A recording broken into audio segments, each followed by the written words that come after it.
Hello मेरे प्यारे बच्चों, स्वागत है आप सभी का आपके यूट्यूब चैनल साइंस संग्रह में। तो दोस्तों आज हम लोग करने वाले बहुत ही इंपॉर्टेंट सेशन, जैसे कि मैंने कल आपको बताया था कि एक लेख और एक पत्र, जो कि लेसन 6 है आपके 100 मार्क्स हिंदी जो है ना 12th क्लास में, उसका वो लेसन 6 है। ओके, एक लेख और एक पत्र का हम लोग कल पार्ट 1 कर चुके थे, है ना, जिसमें पार्ट 1 कल हो चुका था। पार्ट 1 क्लियर हम लोग कर दिए थे कल। ओके बच्चा पार्टी, तो आज हम लोग करने वाले, कल जहाँ तक हुआ था 7 नंबर का कब तक हुआ था क्वेश्चन, उसके बाद हम लोग आज करने वाले हैं। और आपको बहुत अच्छे नोट्स मिल रहे हैं और बहुत अच्छी हमारे ख्याल से इंटरेस्टिंग क्लास होंगे। आपको लास्ट तक जरूर रहना। और आज की सबसे बड़ी अमेजिंग बात ये है बच्चा पार्टी कि आज आपका ये चैप्टर समाप्त होगा और 30 यानी कि 30 इंपॉर्टेंट वीवीआई एमसीक्यूज भी आज इसी क्लास में होगा। ओके, तो इसको जो सब्जेक्टिव क्वेश्चन है इसको क्लियर करने के बाद जस्ट इसी सेशन में अभी इसी वक्त ये खत्म होगा, और खत्म होने के बाद 30 ऑब्जेक्टिव क्वेश्चन प्रैक्टिस सेट होंगे। और अब आपको इस चैप्टर से कभी भी एक भी क्वेश्चन नहीं छूटेगा, प्रॉमिस, कभी नहीं छूट सकता है, चाहे वो ऑब्जेक्टिव हो या फिर सब्जेक्टिव हो। ओके, तो लास्ट तक जरूर रहना होगा बच्चा पार्टी, हमारे साथ जरूर रहना होगा लास्ट तक इस क्लास में, बिकॉज ये आपके लिए बहुत ही इंपॉर्टेंट है। और सब्जेक्टिव तो खत्म हो ही जाएंगे और तुरंत उसके साथ 30 ऑब्जेक्टिव एमसीक्यूज भी होंगे। बहुत मजे आएंगे आपको। देखते हैं आप कितना सही कर पा रहे हो, कितना आपको पढ़ाई का बेनिफिट मिलता है। ओके, तो कितने लोग हमारे साथ लास्ट तक रहेंगे और ऑब्जेक्टिव का भी प्रैक्टिस करेंगे, फटाफट से लाइव चैट में कॉमेंट करके बताओ।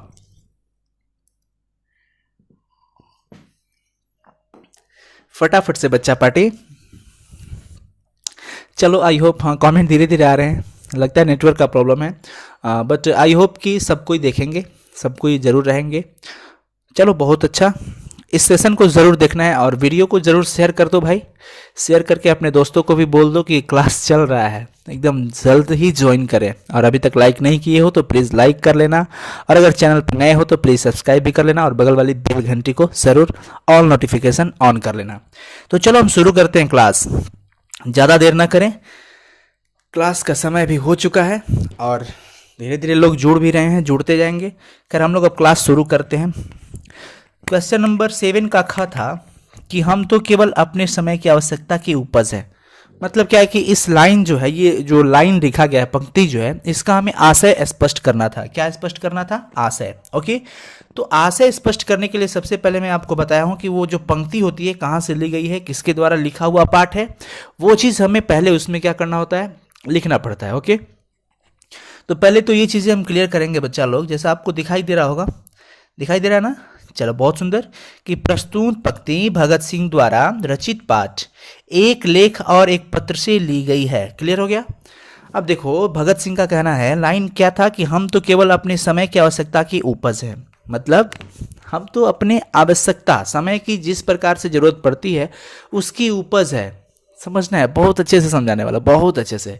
पहले मेरी बातों को गौर करो, मैं जो बोल रहा हूँ उसको सुनना प्लीज। ओके, तब जाकर के ये और मजे से दिमाग में डायरेक्ट एंट्री होगा इसका। मेरे कहने का मतलब है कि यहाँ पे जो लाइन है वो ये कह रहा है कि हम तो केवल समय की आवश्यकता की उपज है। भगत सिंह कहते हैं अपने आप को या फिर जितने भी क्रांतिकारी हैं ना, हर समय पे अलग अलग जरूरत के हिसाब से वो कहते हैं कि हम उपज हैं।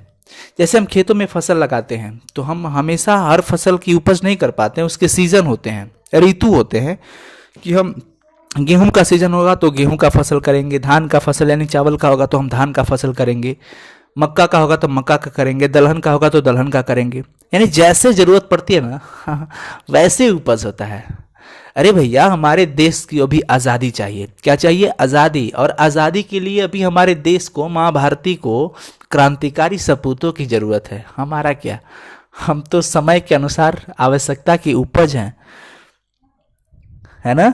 यानी कि भगत सिंह का मानना है कि देश की सामाजिक और आर्थिक परिस्थितियां ही उस देश की राजनीतिक परिस्थितियों को जन्म देती है। बच्चा पार्टी, एक चीज़ से कंसेप्ट को समझना है। बात यह है कि जब अंग्रेजी सरकार थी, ब्रिटिश शासन थे हमारे यहाँ, तो आपको पता है कि पूरी तरह से यहाँ पर शोषण किए जाते थे, पूरी तरह से शोषण होता था भारतीयों का। अंग्रेजी सरकार इनको शोषण करती थी। वो चीज़ें बताओ तो कितना आपके अंदर खून में गर्मी ला देगी, गुस्से आ जाएंगे आपको अगर वो चीज़ें आपको सुनाई जाए तो। शायद आप पढ़े भी होंगे, बहुत ऐसी ऐसी घटनाएं हैं जो कि हरकतें अंग्रेजी सरकार द्वारा की गई है भारतीय पर। ये जुर्म कितना दिनों तक बर्दाश्त किया गया, लगभग 200 वर्षों तक बर्दाश्त हुई है। उसके बाद कितने बलिदान होने के बाद जाकर के हमारे देश को आज़ादी मिली है, तब जाकर के हम आज कहीं आज़ाद हैं। कहते हैं भगत सिंह कि देश की सामाजिक और आर्थिक परिस्थिति ही उसको, उसकी राजनीतिक परिस्थिति को जन्म देती है। हमारे समाज की क्या परिस्थिति है, हमारे देश में आर्थिक रूप से कैसी स्थिति है, उसके हिसाब से हमारा राजनीतिक माहौल बनता है। और जिस समय में देश की सामाजिक आर्थिक परिस्थिति शोषक प्रवृत्ति की होगी, उसमें राजनीतिक उथल पुथल होता रहेगा। होगा कि नहीं होगा? ब्रिटिश सरकार यहाँ पर भारतीयों पर जुर्म करती रहे, और कब तक हम बर्दाश्त करें? अरे कभी तो वो दिन आएंगे ना जब सारी जनता जगेगी। खाली करो सिंहासन, यहाँ पर प्रजा आएगी, है ना। तो जब ऐसे होगा, शोषण प्रवृत्ति की अगर हमारी परिस्थिति हो जाएगी, तो वहां पे राजनीतिक उथल पुथल होगा। और उस कंडीशन में शोषण को खत्म करने के लिए, उस अंग्रेजी सरकारों को पूरी तरह से समाप्त करने के लिए उनके खिलाफ संघर्ष होते रहेंगे, और हम जैसे क्रांतिकारी जन्म लेते रहेंगे। क्योंकि अब भी हमारे माँ भारती को ऐसे सपूत की जरूरत है जो क्रांतिकारी हो, जो तन मन धन से पूरे अपने आप को इस देश की आज़ादी के लिए अर्पित कर दे। तो इसी बात पे कहते हैं भगत सिंह जी कि हम तो केवल अपने समय की आवश्यकता की उपज है। क्लियर हुआ ना? अच्छे से बात समझ में आ गई कि अभी हमारे देश को क्रांतिकारी चाहिए, तो हम जन्म ले लिए हैं माँ, हम आ चुके हैं, घबराओ नहीं, अब हम तुमको आजाद करेंगे। भाव समझना है, भाव। क्लियर हुआ? चलो लास्ट तक जरूर रहना है। चलो ग नंबर देखते हैं इसका। मनुष्य को अपने विश्वासों पर दृढ़तापूर्वक अडिग रहने का प्रयत्न करना चाहिए। मानव तौन बहुत ही ये माना गया है बुद्धिमानी। तो लाइन जो कह रहा है कि मनुष्य को अपने विश्वासों पर दृढ़तापूर्वक अडिग रहना मतलब कि उस पर अड़े रहना, यानी कि खड़ा रहना, मतलब कि अपने जो है ना, क्या बोलते हैं उसको, समझने की भाषा में अगर कहा जाए तो ठान लेना कि बस हम ये ठान लिए हैं, मतलब अड़ चुके हैं, रहने का प्रयत्न करना चाहिए। प्रस्तुत पंक्ति भगत सिंह द्वारा रचित पाठ, एक लेख और एक पत्र से ली गई है। भगत सिंह कहते हैं कि मनुष्य को अपने विश्वासों पर संदेह नहीं करना चाहिए, बिल्कुल नहीं करना चाहिए। अगर हम खुद पे अगर संदेह करने लगे तो अच्छी बात नहीं है। क्या हम नहीं कर सकते हैं? हम जैसे इंसान ही तो सब कुछ करते हैं ना। हम इंसान ही ऐसे हैं जो हिमालय जैसे पर्वतों पर चढ़ भी सकते हैं, और उतनी ऊंची गहराई, ऊंचा मतलब कि मंजिल भी मतलब चढ़ सकते हैं, और उतना ही गहराई तक नीचे भी गिर सकते हैं। बशर्ते ये चीज़ देखना है कि हम चाहते क्या हैं, खाई में गिरना पसंद करते हैं या फिर हिमालय पे चढ़ना पसंद करते हैं। तो ये दोनों काम इंसान ही करता है। भगत सिंह कहते हैं कि मनुष्य को अपने विश्वासों पर तनिक भी संदेह नहीं करना चाहिए तथा दृढ़तापूर्वक अडिग होकर लगातार प्रयास करना चाहिए। हमें काम करना है, हमें देश की आज़ादी के लिए क्रांति छेड़नी है, बिकॉज शांति से माहौल बदलने वाला नहीं है। ये अंग्रेजी सरकार हुकूमत चलाती रहेगी, हम लोग का शोषण होता रहेगा। कब तक?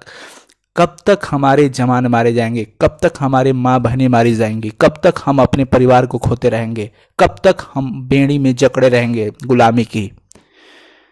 हमें आगे आना होगा, आवाज़ उठाना होगा, और ये आवाज़ आवाम तक पहुंचाना होगा। वे कहते हैं कि जब वे देश की आज़ादी के लिए अपना कार्य करते थे तो उस समय नाना प्रकार की कठिनाइयां सामने आया करती थी। सिंपल सा बात है, आप अच्छा काम करने चलो, आपके पैर खींचने वाले लाखों पड़ जाएंगे पीछे। आप अच्छे से काम करो। सिंपल सा उदाहरण मैं आपको देने जा रहा हूं। अगर आप किसी के पास हाथ पसार कर पैसा मांगने जाओ, खुशी से देगा, लेकिन अगर बगल में अगर तीन मंजिला मकान खड़ा कर दो तो बगल वाला हॉस्पिटल में है। क्यों? उसको कोई दुख नहीं है, उसको सबसे बड़ा दुख है कि आप सुखी हो गए। आजकल दूसरे के सुख को देखकर खुद को लोग दुखित कर लेते हैं, इतनी ईर्ष्या है। ईर्ष्या तू न गई मेरे मन से, क्लास 8 में आपने पढ़ा होगा, है ना। तो कहते हैं भगत सिंह कि जब हम देश की आज़ादी के लिए अपना कार्य करते थे ना, या फिर करते भी हैं, उस समय की बात मैं पठित पाठ के आधार पर बता रहा हूं, तो उस समय नाना प्रकार की यानी अनेक प्रकार की कठिनाइयां सामने आया करती थी।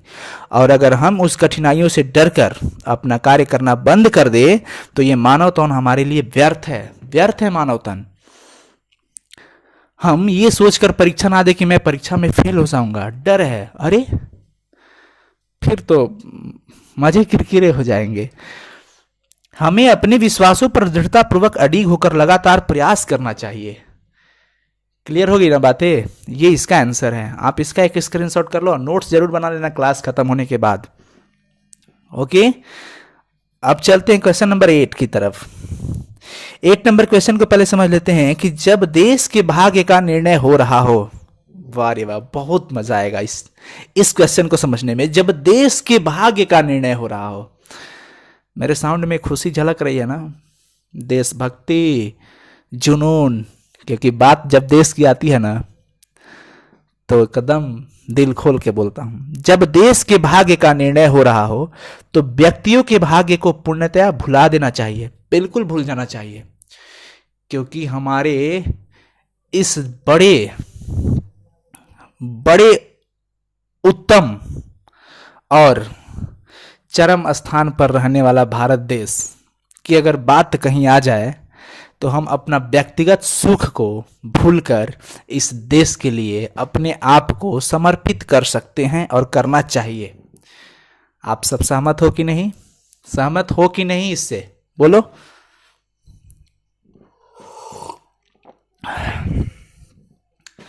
क्वेश्चन है कि जब देश के भाग्य का निर्णय हो रहा हो तो व्यक्तियों के भाग्य के पूर्णतः भूल देना चाहिए। आज जब देश आजाद है, वाह, सबका मीनिंग बताऊंगा, घबराओ मत, पढ़िए अच्छे से देखो। और भगत सिंह के इस विचार का आप किस तरह मूल्यांकन करेंगे हम मूल्यांकन बहुत अच्छे से मूल्यांकन करेंगे। भगत सिंह जैसा क्रांतिकारी का क्या कहना। वीर क्रांतिकारी मां भारती के सपूत, वीर क्रांतिकारी मां भारती के सपूत भगत सिंह देश की आजादी के लिए जंग लड़े थे ना, पता है आप सबको, बच्चा बच्चा जानता है कि वीर भगत सिंह देश की आजादी के लिए जंग लड़े थे। जब वे अपने साथी सुखदेव को पत्र लिखते हैं तो कहते हैं कि मुझे इस जंग के लिए ब्रिटिश सरकार द्वारा निश्चय ही मृत्यु दंड दी जाएगी, क्योंकि ब्रिटिश सरकार का यह फंडा था, जो मैं कहूं वो तुम करो, फूट डालो और शासन करो, ये ब्रिटिश सरकार की नियति थी। और तो अब ये बर्दाश्त होने वाला नहीं है, क्योंकि क्रांतिकारी भगत सिंह है, नहीं बर्दाश्त कर सकते, सहन नहीं कर सकते। पैर आगे बढ़ाया, कदम आगे उठाया, आवाज भी लगाई, तो उस आवाज में इनको ऐसा फील हो चुका था कि ब्रिटिश सरकार निश्चय ही अब हमको मृत्यु दंड देगी, निश्चय है, इसमें तनिक भी संदेह नहीं है। मुझे किसी प्रकार की पूर्ण क्षमा या नम्र व्यवहार की तनिक भी आशा नहीं है, और मुझे उनसे क्षमा, और ये नहीं कि वो मेरी मृत्युदंड माफ हो जाए या फिर मुझे माफ कर दिया जाए, ऐसा कुछ नहीं, मुझे इसकी तो आशा ही नहीं है। वे कहते हैं कि मेरी अभिलाषा है, अभिलाषा मतलब इच्छा है, कि जब यह आंदोलन अपनी चरम सीमा पर पहुंचे तो हमें फांसी दे दी जाए। वाह जी वाह, फांसी को ऐसे गले लगा रहे हैं जैसे कि उनका कोई मित्र हो फांसी। समझो, मात्र एक उद्देश्य था, आजादी, एक ही लक्ष्य था, आजादी, देश को आजादी चाहिए, बस। पागल हो गए थे, दीवाने हो गए थे, देशभक्ति का जुनून आ गया था। कहते हैं कि आंदोलन तो हम लोग छेड़ चुके हैं भाई। सुखदेव को पत्र लिखते हैं तो कहते हैं कि आंदोलन तो अब छिड़ चुका है, और मैं चाहता हूं ना कि जब आंदोलन अपने चरम सीमा पर हो, यानी अब हमारी सफलता बहुत नजदीक हो, तब मुझे फांसी दे दी जाए। इसके पीछे भी लॉजिक है, ये क्यों चाहते हैं कि उसी समय पे मुझे फांसी दी जाए, आगे हम लोग क्लियर करेंगे, घबराना नहीं है। साथ ही कहते हैं कि मेरी यह भी इच्छा है कि यदि कोई सम्मानपूर्ण और उचित समझौता होना कभी संभव हो जाए तो हमारे जैसे व्यक्तियों का मामला उसके मार्ग में कोई रुकावट या कठिनाई उत्पन्न करने का कारण न बने। और जब हमारे देश की बात है ना, सम्मानपूर्ण या उचित समझौता की अगर बात आए ना, तो हम जैसे मामूली इंसान या फिर हम जैसे इंसान को उसके मार्ग में रुकावट नहीं बनना चाहिए। ऐसा ना हो कि हमारी वजह से देश का भाग्य रुक जाए। बिल्कुल नहीं, 2 फांसी हमें मंजूर है, पर हमारी एक फांसी इस देश को आज़ादी दिला सकती है तो मुझे मंजूर है। खुशी खुशी फांसी पे झूल जाएंगे। और यही होता है, क्योंकि भगत सिंह कहते हैं कि जब देश का भाग्य का निर्णय हो रहा है, हमारा देश का भाग्य खुल रहा है, आज हमारा देश आज स्वतंत्र होने वाला है। मान लो ऐसा, बिकॉज उसी समय स्वतंत्रता नहीं मिली थी, स्वतंत्रता कुछ साल बाद मिले थे, लेकिन जंग तो छिड़े थे तभी तो मिले थे ना। तो भगत सिंह के मन में ऐसा भाव था कि हमें तो बस फाइनली अब मिलेगी सफलता, फिक्स है, और मुझे अपनी सुख का कोई लेना देना नहीं, कोई मतलब नहीं, मैं बस अपने देश के लिए लड़ रहा हूं, मेरा सपना बस देश को आज़ादी दिलाना है। और जब देश का भाग्य का निर्णय हो रहा हो तो फिर व्यक्तियों के भाग्य को पूर्णतः भुला देना चाहिए। मैं तो एक मामूली सा व्यक्ति हूं, कोई भी व्यक्ति हो भाई, अपना व्यक्तिगत स्वार्थ भूल जाओ, क्योंकि निर्णय देश की होने वाली है। समझ में आ गया ना? कोई दिक्कत? चलते हैं आगे, फिर क्लियर हुआ ना? बहुत ही सुंदर। क्वेश्चन नंबर 9 है कि भगत सिंह ने अपनी फांसी के लिए किस समय की इच्छा व्यक्त की है, वे ऐसा क्यों समय चुनते हैं? मैंने आपको बताया ना कि आगे हम लोग ये चीज़ें करेंगे, बहुत ही इंपॉर्टेंट है, ये करेंगे। ओके, तो चलो बहुत ध्यान से समझना है इसको। भगत सिंह ने इच्छा व्यक्त की है कि जब देश की आज़ादी की लड़ाई अपने चरम सीमा पर हो तभी उन्हें फांसी दी जाए। क्वेश्चन है कि आखिर वो क्यों चाहते हैं कि उन्हें इसी समय पे फांसी दिया जाए। और वैसे आपको पता है कि उनकी फांसी की जो तारीख थी, वो तारीख से 12 घंटे पहले इन लोगों को फांसी दी गई थी। राजगुरु, सुखदेव और भगत सिंह, तीनों को समय से 12 घंटे पहले ही फांसी दी गई थी। समझ आया ना? पठित पाठ के आधार पे हम ये कहेंगे कि भगत सिंह ने जो इच्छा व्यक्त की है, ये रियलिटी है कि जब देश की आज़ादी की लड़ाई अपने चरम सीमा पर हो तभी उन्हें फांसी दी जाए। इसके पीछे लॉजिक क्या था? क्योंकि लड़ाई के चरम पर, लड़ाई जब चरम सीमा पर हो ना, तो लड़ाई के चरम पर आंदोलनकारी दल, जो भी हमारे आंदोलन करते हैं, भावनात्मक रूप से बेहद संवेदनशील हो जाते हैं। उनके वो बहुत ही इमोशनल हो जाते हैं, बहुत ही इमोशनल।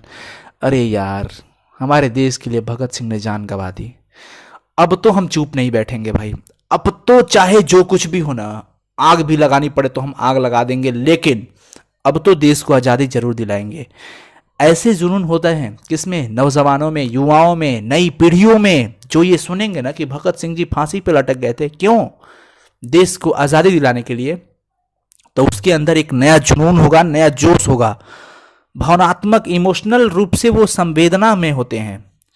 यदि ऐसे समय पर उन्हें फांसी दी जाएगी तो आंदोलनकारी दल की भावनात्मक एकता में बल आएगा और उसके अंदर एक नई जोश और उमंग, एकता आएगी, और वो ही आने वाले समय में ब्रिटिश सरकार के खिलाफ विरोध करने में सहायता मिलेगी। इतनी बड़ी लॉजिक थी किनकी? भगत सिंह की, कि जब आंदोलन चरम सीमा पर हो तब मुझे फांसी दे दी जाए, बहुत खुशी से स्वीकार करूंगा, क्योंकि हमारी फांसी जो होगी वो आने वाली जो भी पीढ़ी होंगी, या फिर जो नए समाज होंगे, या फिर हमारे आंदोलनकर्ता होंगे, दल होगा, उनके अंदर एक संवेदना होगी कि हमने एक मित्र को खोया और फिर एक वीर क्रांतिकारी को खोया, तो बदले की तो आग चाहिए ना, है ना? क्लियर हो रहा है कि नहीं? बहुत अच्छे से ना? अभी ऑब्जेक्टिव भी करने, घबराने को नहीं, बस लास्ट क्वेश्चन है ये सब्जेक्टिव, और आज से आपको इस चीज़ का टेंशन तो बिल्कुल ही मैं ख़त्म कर दिया, टेंशन ही नहीं लेने को। चलो, भगत सिंह के इस पत्र से उनकी गहन वैचारिकता, यथार्थवादी दृष्टि का परिचय मिलता है। एक पत्र और एक लेख जो आप लोग पढ़ रहे हो, उसमें कहा जा रहा है कि उनकी गहन वैचारिकता है, यथार्थवादी दृष्टि का परिचय मिलता है, साफ सुथरी दृष्टि है, क्या मंजिल है, क्या मकसद है, सारा चीज़ क्लियर है। पत्र के आधार पर इनकी पुष्टि करें, पत्र के आधार पर कुछ बता देना है, तो चलो हम बहुत अच्छे से क्लियर करने वाले हैं। समझना है कि यह पत्र भगत सिंह ने क्रांतिकारी साथी सुखदेव द्वारा जेल में मिल रही यातनाओं से क्षुब्ध होकर लिखे गए पत्र के जवाब में लिखा था।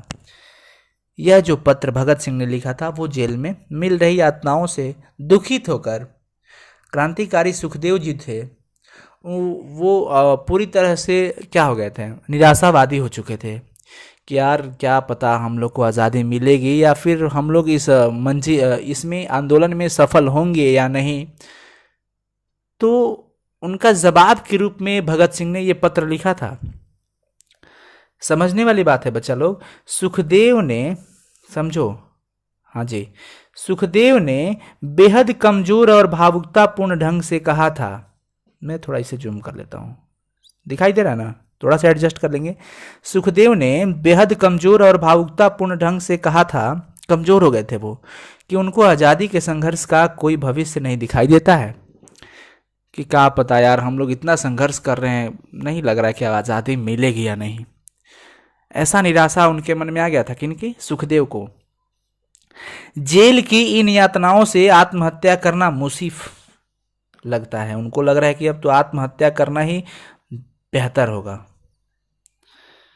देखो वस्तुनिष्ठ प्रश्न आने वाले हैं, आपको एक क्वेश्चन दिखाई दे रहा है, सारा कोई तैयार है लगता है। जवाब में भगत सिंह लिखते हैं, देखो तो उनको ऐसा लगा कि यार आत्महत्या करना ही बेहतर होगा, सुखदेव को लगता है। बट जवाब में भगत सिंह क्या लिखते हैं कि देखो सुखदेव, क्रांति व्यक्तिगत सुख दुख के लिए न तो शुरू होती है और न ही समाप्त होती है। क्रांति जो होती है ना, वो व्यक्तिगत सुख दुख के लिए शुरू नहीं होता है और ना ही समाप्त होता है, वो सामूहिक हित से जुड़ा होता है, इसमें सामूहिक हित जुड़ा होता है, सबके लिए होता है ये क्रांति। इस पत्र के माध्यम से भगत सिंह ने बहुत सभी व्यवहारिक उदाहरण, भावपूर्ण संस्मरणों और राजनीति प्रतिदर्शों के माध्यम से सुखदेव को पुनः यह संकल्पित होने का आह्वान करते हैं कि आत्महत्या की कल्पना उचित नहीं है। कल हम लोग जो क्लास किए थे उसमें मैंने आपको बताया था कि वो किस तरह की मृत्यु चाहते हैं, कि आज़ादी की जंग के प्रति अगर हमें कोई दंड के रूप में मृत्यु दंड अगर सजा सुनाई जा रही तो हम उसे खुशी से स्वीकार करेंगे, क्योंकि उनसे आने वाली पीढ़ियों में हमें प्रेरणा मिलेगी, वो अपने देश के लिए जंग लड़ेंगे। हमें आत्महत्या नहीं करना चाहिए, आत्महत्या करना तो कायरता है, हम अपने कर्मों से पीछे हटते हैं। हमारा काम है कष्ट सहकर हमें अपने देश की आज़ादी दिलाना, और अगर उसमें हम सफल नहीं हो पा रहे हैं तो क्या हम आत्महत्या कर लेंगे? निरंतर प्रयास करेंगे, क्यों नहीं होंगे सफल। तो ये पत्र में यही बातें थी। तो बच्चा पार्टी, आज आपका फाइनली इस चैप्टर का सब्जेक्टिव क्वेश्चन अच्छे से मैंने क्लियर करवा दिया। आई होप आपको अच्छा लगा होगा। एक बार आप लोग अपने सर को, टीचर को मनोबल बढ़ाने के लिए जी एक बार बताओ आपको क्लास कैसा लगा, ये वाला मतलब सब्जेक्टिव क्वेश्चन क्लियर हुए या नहीं, अच्छा लगा या नहीं। मैं इंतज़ार कर रहा हूँ आपके कमेंट का, फटाफट से बताओ। उसके बाद हम लोग 30 MCQ शुरू कर रहे हैं, जल्दी से बता दो सब कोई। तो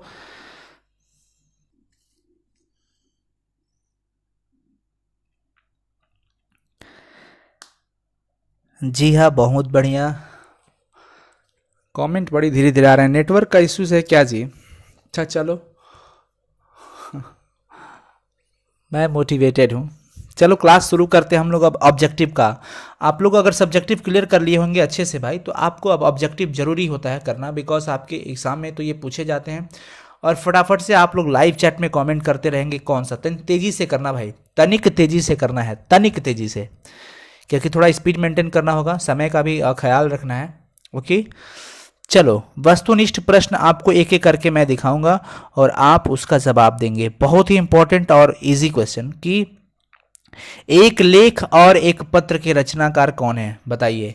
एक लेख और एक पत्र के रचनाकार कौन है? फटाफट से आपको कमेंट दिखाई दे रहा है, सॉरी ऑप्शन दिखाई दे रहा है ना, चलिए बताएंगे। एक लेख और एक पत्र के रचनाकार कौन है?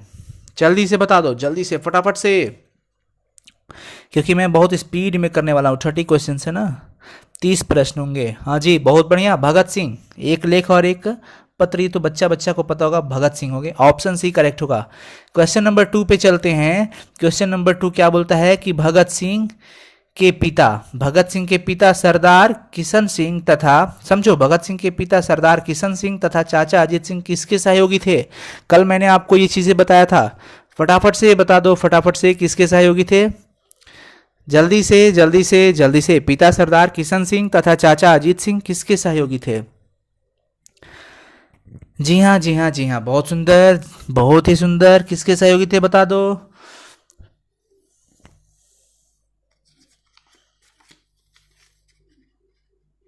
लाला लाजपत राय जी के। बहुत ही सुंदर, ऑप्शन बी करेक्ट कर लेंगे, लाला लाजपत राय। कल ही मैंने आपको बताया था लेखक के परिचय में। क्वेश्चन नंबर 3 है कि भगत सिंह किस उम्र में क्रांतिकारी गतिविधियों में शामिल हुए थे। क्रांतिकारी गतिविधियों में किस उम्र में वो शामिल हुए थे बता देंगे, बहुत ही इंपॉर्टेंट है, कल मैंने आपको वो करवाया था। जल्दी से जल्दी से जल्दी से, मैं अब बहुत स्पीड चलने वाला हूँ। भगत सिंह किस उम्र में क्रांतिकारी गतिविधियों में शामिल हुए थे, फटाफट। ओ तेरी मिट्टी में मिल जावा, गुल बन के मैं खिल जावा, इतनी से है दिल के आरज़ू। चलो जी, हुआ बहुत ही बढ़िया। 12 वर्ष की उम्र में, 12 वर्ष की उम्र में उन्होंने क्रांतिकारी गतिविधियों में शामिल हुए। ठीक है ना। क्वेश्चन नंबर 4 बच्चा पार्टी आपको दिखाई दे रहा है, चलो फटाफट से। चलो ना, 5 नंबर भी दिखाई देगा तो कोई बात नहीं है, चलो हम लोग करते हैं, करना ही है ना। भगत सिंह ने चंद्रशेखर आजाद के साथ मिलकर किस संघ का गठन किया था, बताएंगे किस संघ का गठन किया था। मैं आपको कल बताया था, ये चीज़ें बताया था आपको कल, इसीलिए तो मैंने सारा पॉइंट आपको दे दिया कि आप एक बार उसे पढ़ लोगे ना तो प्रॉमिस यार कि आपको कोई दिक्कत नहीं होगा इस चैप्टर में। बहुत ही बढ़िया, ऑप्शन सी हिंदुस्तान समाजवादी प्रजातांत्रिक पार्टी। देखो मैं बहुत बच्चों को देख रहा हूँ इधर उधर कमेंट कर रहे हैं, नहीं भाई आप लोग सही सही पे जाओ, ठीक है ना। इसलिए मैं केवल ऑप्शन के साथ रहूंगा, आप सही सही कमेंट करते रहो, आप अपना काम करो, मैं अपना काम कर रहा हूँ। क्वेश्चन नंबर 5 है कि भगत सिंह को कांग्रेस तथा महात्मा गांधी से मोहभंग कब हुआ। इंपॉर्टेंट है ना, मैंने ये कल करवाया था, आपको बताया था। अब बता दो आप, मोहभंग कब हुआ था महात्मा गांधी से और कांग्रेस से, बता दो जी जल्दी से।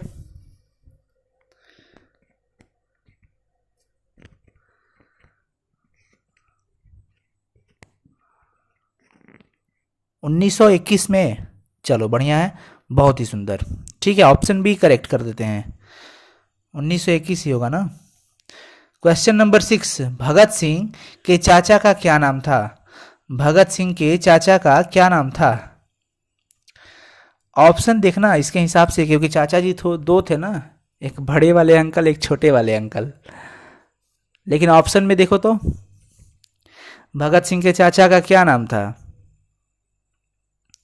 अजीत सिंह, बहुत सुंदर, ऑप्शन बी करेक्ट करेंगे, Ajit Singh, option B correct होगा। क्वेश्चन नंबर 7, भगत सिंह प्रभावित थे किससे। भगत सिंह प्रभावित थे किससे, हाँ ये तो बहुत इंपॉर्टेंट है। अगर आप चैप्टर पढ़े होंगे ना, मतलब कि पेज का इसका अध्ययन किए होंगे तो बहुत अच्छा होगा। लाइन बाय लाइन पढ़ने पे कुछ ऐसी चीज़ें हैं, बट यहाँ पे वो सारे मैं क्लियर करवा दूंगा आपको, घबराना की नहीं है।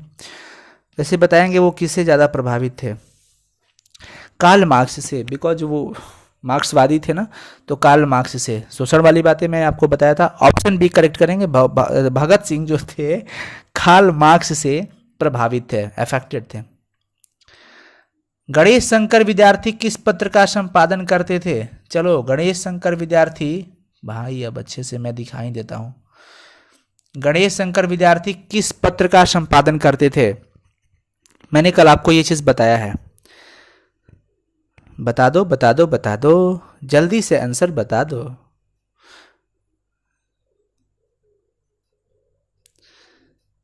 जी प्रताप, प्रताप सही होगा, ऑप्शन डी करेक्ट करेंगे बच्चा लोग। मेहनत करो मेहनत करो मेहनत करो, बहुत अच्छा मार्क्स लाना है और बहुत अच्छे जानकारी लेने हैं, टॉपर लिस्ट में जाना है ना। कुलबीर सिंह और कुलतार सिंह भगत सिंह के कौन लगते थे, बता दो, कल ही ये क्लियर करवाया था मैं।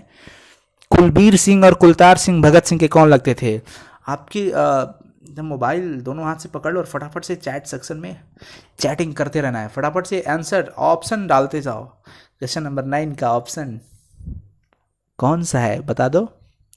जी हाँ, कुलबीर सिंह और कुलतार सिंह भगत सिंह के भाई लगते थे, क्या लगते थे, भाई। यानी फाइनली बच्चा पार्टी ऑप्शन सी करेक्ट होगा, क्या करेक्ट होगा, ऑप्शन सी।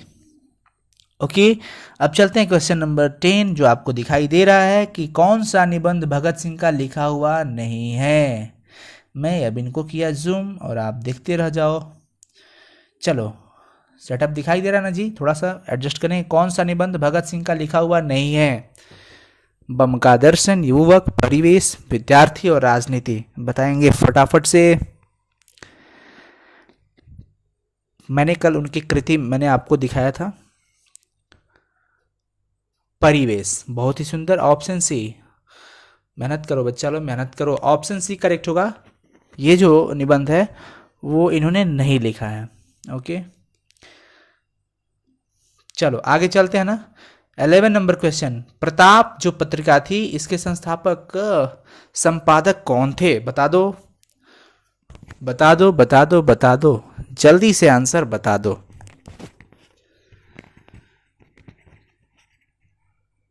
अच्छा, इसका जो पार्ट 1 नहीं देखा होगा ना, तो वो उसका लिंक मैंने डिस्क्रिप्शन में दे रखा है, उसको ज़रूर आप कर लेना। डिस्क्रिप्शन में बहुत सारे वीडियोस का लिंक है आपकी इम्पोर्टेंट, एक बार कभी उसको देख लेना, राउंड अप कर लेना एक बार। जी हाँ, गणेश शंकर विद्यार्थी, ऑप्शन ए करेक्ट करेंगे, इसका ऑप्शन ए करेक्ट होगा। प्रताप जो पत्रिका थी उसके संपादक थे गणेश शंकर विद्यार्थी। अच्छा, ऑडियो क्लियर हो रहा है ना आपको? एक बार बता दो तो, ऑडियो आवाज़ सही से जा रहा है ना आपको? सुनाई दे रहा है कि नहीं? बहुत बच्चों को साउंड प्रॉब्लम हो जाता है, ज़रा बताएंगे, क्लियर करेंगे कि साउंड जा रहा है या नहीं? एक बार कंफर्म कर दो, साउंड क्लियर हो रहा है ना बच्चा लोग? साउंड क्लियर हो रहा है ना? आज चैट भी बहुत स्लो है, क्या बात है? हाँ, क्लियर हो रहा है ना? बहुत ही बढ़िया, ठीक है ठीक है, चलते हैं आगे। क्वेश्चन नंबर 12 की बात करते हैं। मतवाला पत्रिका कहाँ से निकलती थी? मतवाला पत्रिका कहाँ से निकलती थी? मतवाला पत्रिका कहाँ से निकलती थी, बताएंगे?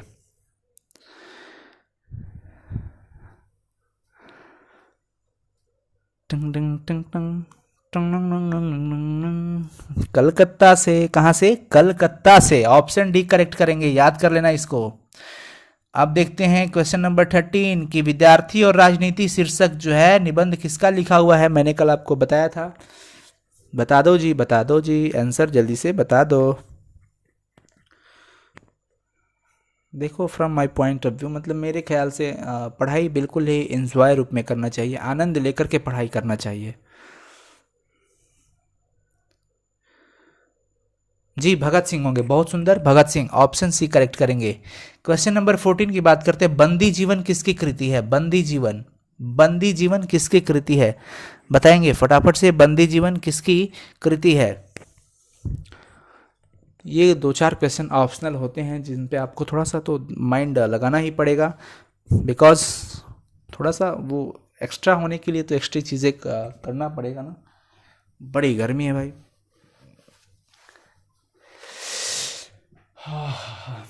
जी, ऑप्शन डी करेक्ट करो, ऑप्शन डी बच्चा लोग ध्यान से, ऑप्शन डी याद नहीं है तो याद कर लेना, अगली बार से गलती मत करना। सचिंद्रनाथ सान्याल की, ठीक है ना। भगत सिंह का जन्म कब हुआ था? मैंने कल आपको ये चीज़ बताया था कि भगत सिंह का जन्म कब हुआ था, बता दो, बता दो कब हुआ था।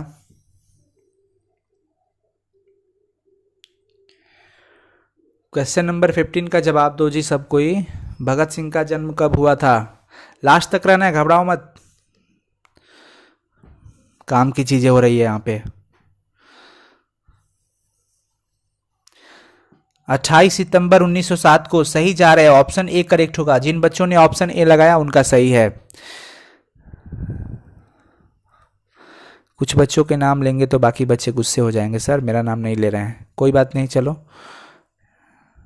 नाम में क्या रखा है, काम में सब कुछ रखा है, काम करो ऐसा ना एकदम मिजाज खुश हो जाए, अपनी भाषा है। चौरी चौरा कांड कब हुआ था? बताओ, चौरा चौरी होना चाहिए, सॉरी बच्चा पार्टी। चौरा चौरी कांड कब हुआ था? मैंने कल आपको ये चीज़ क्लियर किया था, चौरा चौरी कांड कब हुआ था, बता दो। 1921 में या 22 में या 23 में या 24 में?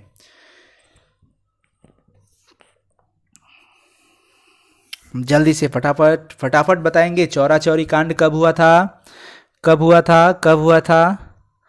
1922 में। वाह, बहुत ही सुंदर, बहुत ही सुंदर बच्चा लोग, बहुत सुंदर, ऑप्शन बी करेक्ट करेंगे, 1922 में।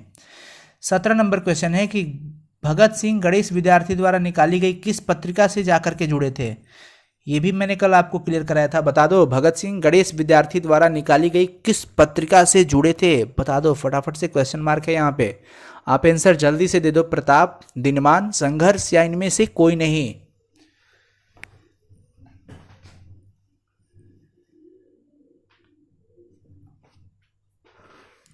जी हाँ, बहुत ही सुंदर, बहुत ही सुंदर, क्या होगा? प्रताप होगा, ऑप्शन ए करेक्ट होगा, प्रताप, ऑप्शन ए करेक्ट होगा 17 का। 18 नंबर क्वेश्चन, भगत सिंह को फांसी दी गई थी कब? भगत सिंह को फांसी कब दी गई थी? शहादत मैंने लिखवाया था ना, भगत सिंह को फांसी कब दी गई थी? जी हाँ जी, बहुत ही सुंदर, थोड़ा स्पीड मेंटेन करो यार, बहुत लोग का कमेंट लेट जा रहा है, हमको लगता है वो लेट देख ही रहे हैं क्या।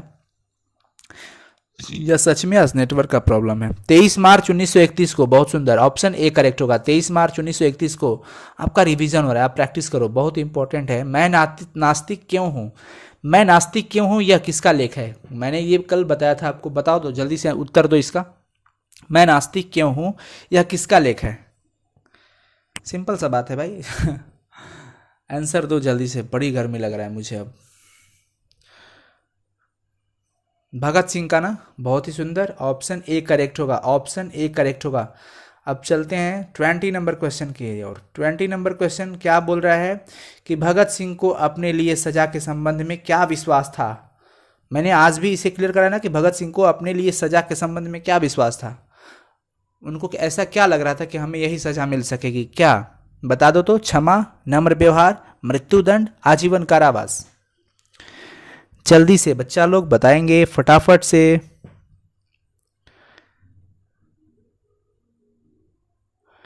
मृत्युदंड का, हाँ जी, मृत्युदंड का उनको ऐसा निश्चय हो गया था कि हम लोग को मृत्युदंड जरूर ही मिलेगा, मिलना ही फिक्स है, उनको तो अपने लिए फिक्स था।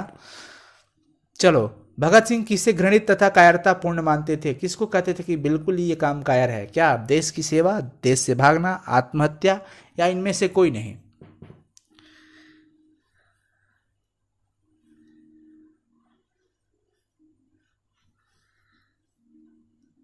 चलो बताओ।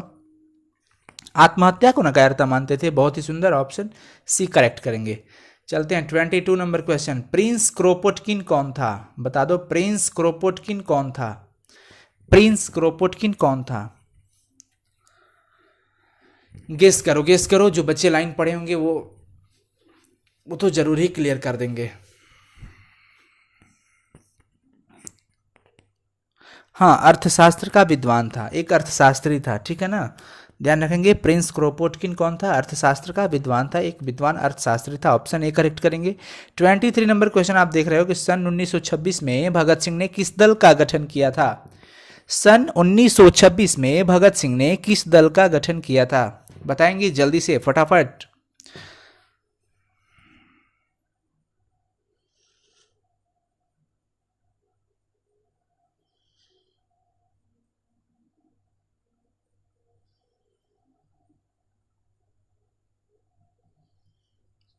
बच्चा लोग इतना लेट कमेंट क्यों हो रहा है? थोड़ा सा स्पीड मेंटेन करो।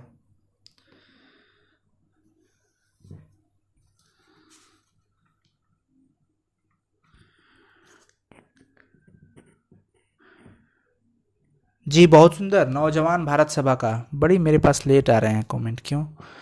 ऑप्शन बी करेक्ट करेंगे, नौजवान भारत सभा का। चलो अब ज़्यादा क्वेश्चन नहीं है, 7 क्वेश्चन और है, उसको भी कर लेना है, लास्ट तक रहो।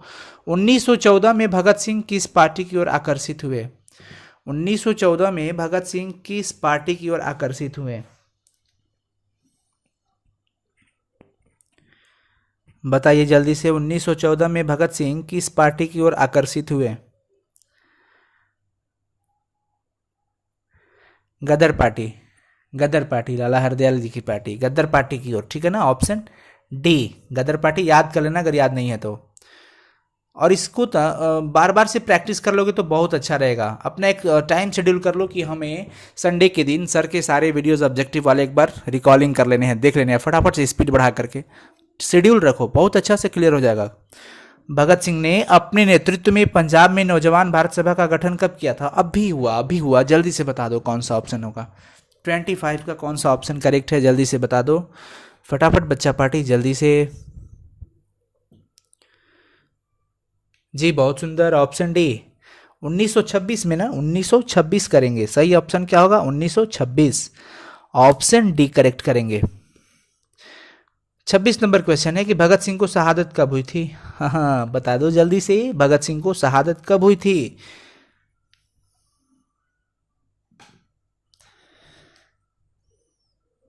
भगत सिंह को शहादत कब हुई थी?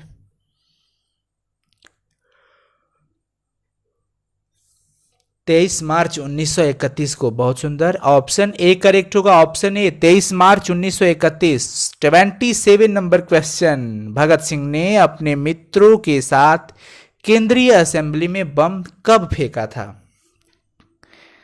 ये बातें मैंने कल आपको बताया था, बता दो जल्दी से।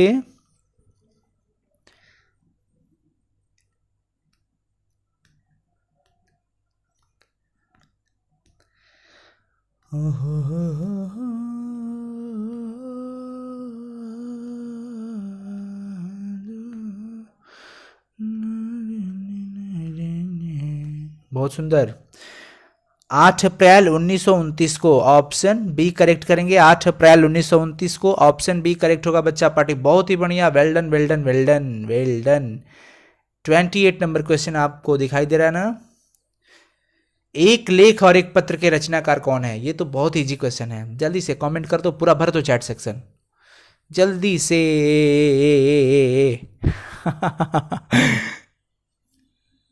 ए सही होगा, बहुत बढ़िया, भगत सिंह होते ना। अब इस चैप्टर के लेखक के बारे में नहीं पता तो बहुत ही शर्मनाक बातें होगी, बहुत ही शर्म की बात होगी। चुल्लू भर पानी ढूंढना पड़ेगा। पी जाएगा सब। 29 नंबर क्वेश्चन, अजीत सिंह भगत सिंह के क्या लगते थे? अजीत सिंह भगत सिंह के क्या लगते थे? बड़ी ध्यान से। चाचा, मामा, भाई, भतीजा। इन इनमें से सभी ऑप्शन नहीं है, ध्यान ध्यान रखना, इनमें से सभी नहीं होगा, ऑप्शन ही नहीं है। चाचा, मामा, भाई, भतीजा। हंसते हंसते पढ़ाई करने में बहुत मज़ा आता है हमको। शायद आपको आता है कि नहीं, नहीं पता। गुस्सा नहीं ना आ रहा है किसी को कि चलो। अजीत सिंह भगत सिंह के क्या लगते थे? चाचा लगते थे। भतीजा मत लगा देना, भतीजा भगत सिंह लगते थे अजीत सिंह के, ठीक है ना। बट क्वेश्चन पढ़ो, अजीत सिंह भगत सिंह के क्या लगते थे? तो अजीत सिंह भगत सिंह के चाचा थे। और अगर क्वेश्चन ये होता कि भगत सिंह अजीत सिंह के क्या लगते थे, तो वो भतीजा होते। Okay, but according to this question option number A is correct. Okay, next question पे चलते हैं। 30 नंबर लास्ट क्वेश्चन होगा। भगत सिंह के हृदय में किस भावना का कोई स्थान नहीं था? भगत सिंह के हृदय में किस भावना का कोई स्थान नहीं था?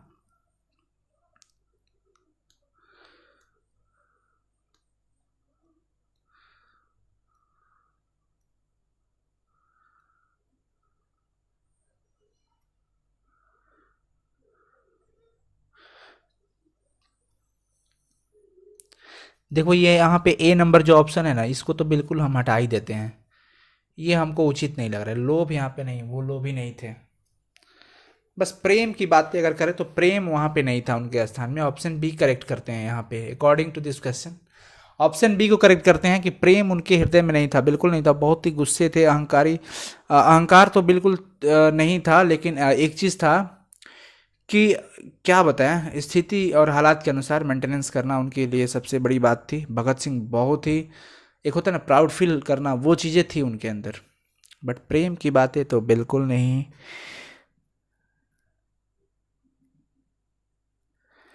चलो, तो आज का क्लास यहाँ पे ऑफ होने वाला है। बट एक चीज़ आप लोग बता दो, कल से आप क्या, फिर कल क्या करोगे? इंग्लिश इस वाले क्लास में 9:30 वाले रात को जो क्लास चलने वाला है कल, तो डेली चलता है, बट कल क्या करेंगे? लेसन 7 शुरू करें क्या? क्योंकि बुक सेक्शन थोड़ा स्पीड करना पड़ेगा ना। लेसन 7 ओ सदा नीरा शुरू करें क्या कल? बताओ तो। या फिर ग्रामर सेक्शन?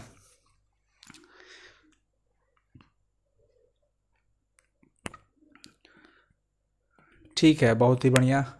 अब इसके हिसाब से मैं कल करूँगा। अब देखो, और सुबह के 9 बजे वाले जो हिंदी माध्यम वाले अभी स्टूडेंट देख रहे हैं, हिंदी मीडियम वाले, वो क्लास 9 बजे ज़रूर ज्वाइन करो। केमिस्ट्री की क्लासेस शुरू हो चुकी हैं और उसमें नोट्स आपको प्रोवाइड किए जा रहे हैं क्लास के साथ ही, और अच्छे से एक्सप्लेनेशन भी मिल रहा है। सो आप 9 बजे सुबह ज़रूर भाई ज्वाइन कीजिए क्लास, आपकी इंपॉर्टेंस है। और आज की क्लास कैसा रहा जल्द ही कमेंट करके अभी बता के तब अपने कमरों में जाना। वैसे तो अभी कमरों में ही हो, लेकिन जैसे क्लास कैसा लगा ये चीज़ आप कमेंट में ज़रूर बताना। वीडियो को लाइक ज़रूर करना बच्चा पार्टी। और अगर चैनल पे नए हो, सब्सक्राइब अगर नहीं किए हो तो प्लीज़ सब्सक्राइब कर लेना और वीडियो को शेयर ज़रूर कर देना। Thank you so much. Good night to all of you and sweet dreams and good morning in advance बच्चा लोग। Bye bye and love you all.